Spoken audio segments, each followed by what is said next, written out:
చూడప్ప Siddappa, chicken తినాలనుకో తప్పులేదు, కానీ ఈ ఎండలకు తినాలనుకుంటేనే చాలా డేంజర్. అదే టేస్ట్తో కావాలా అయితే మిల్ మేకర్ కర్రీ చేసుకో, రెండు సేమ్ టు సేమ్.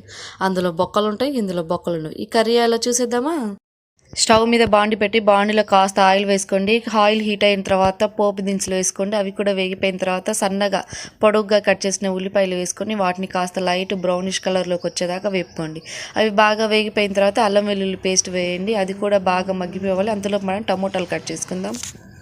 టమోటాలను కూడా నేను పొడవుగా కట్ చేస్తున్నానండి. కట్ చేసిన టమోటాలను ఇందులోకి యాడ్ చేసుకుందాం. టమోటాలు త్వరగా మగ్గిపోవాలంటే యూనివర్సల్ టిప్ ఉంది కదండి, అదేనండి, కాస్త పసుపు కాస్త ఉప్పు వేసి బాగా మగ్గించుకుందాం.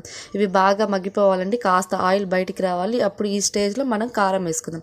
కారం వేసి ఇవి వేగిపోయేలోపు ఇందులోకి కాస్త పేస్ట్ వేసుకుందామండి. అదేంటంటే పంప్కిన్ సీడ్స్ కానీ జీడిపప్పులు కానీ ఏమింటే వేసుకొని, నా దగ్గర పంప్కిన్ సీడ్స్ ఉన్నాయి. అది కొబ్బరి వేసి మిక్సీ పట్టి ఆ మిశ్రమాన్ని కూడా ఇందులో యాడ్ చేసేద్దాం. ఇది కాస్త వేగాలండి, పచ్చివాసన పోయేదాకా. అంతలోపు మనం మీల్ మేకర్స్ని హాట్ వాటర్లో వేసి బాయిల్ చేసుకుందాం. బాయిల్ ఏం అవసరం లేదని జస్ట్ హాట్ వాటర్లో నుంచి తీసి పిండేసి అవి మనం ముందుగా ప్రిపేర్ చేసుకున్న టమోటో పేస్ట్లోకి యాడ్ చేసుకోవాలండి. అంతేనండి, కాసేపు మూత పెట్టి మగ్గించుకుందాము. ఇందులో నేను ఇప్పటి వరకు మసాలా ఏమి యాడ్ చేయలేదండి.